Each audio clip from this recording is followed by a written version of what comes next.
Un nouvel inédit de 30 ans d'émission culte était diffusé ce samedi 24 juin sur TF1.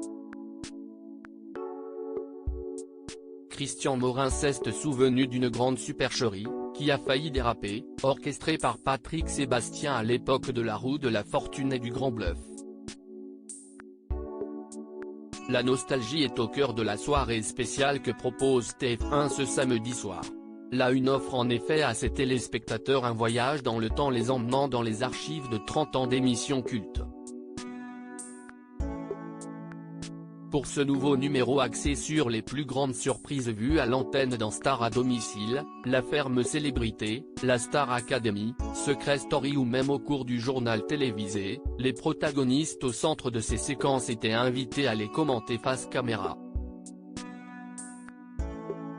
En 1992, au lendemain de Noël, un concept inédit, au nom sans équivoque, apparaît sur le petit écran en France, Le Grand Bluff.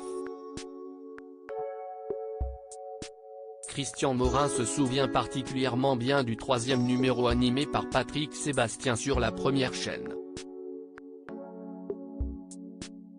Christian Morin n'aurait pas pu se douter qu'il s'agissait de Patrick Sébastien grimé dans la roue de la fortune. Le principe est simple, censé passer incognito grâce à une transformation physique complète, Patrick Sébastien s'incruste dans les émissions de ses confrères. Siesti ainsi que le présentateur de la roue de la fortune rencontre un candidat bougon aux allures de bad boy. Ce dernier se permet d'ailleurs d'insulter une autre participante en direct. Confronté à un personnage perturbateur, Christian Morin ne perd pas son sang-froid et intervient à plusieurs reprises pour calmer le bluffeur. Aujourd'hui, il assure, on me disait vous ne reconnaissiez pas Patrick Sébastien ? On ne pouvait pas, d'abord parce qu'on avait des candidats qui portaient des perruques, et puis on avait des candidats qui portaient quelquefois des dentiers et ça se voyait.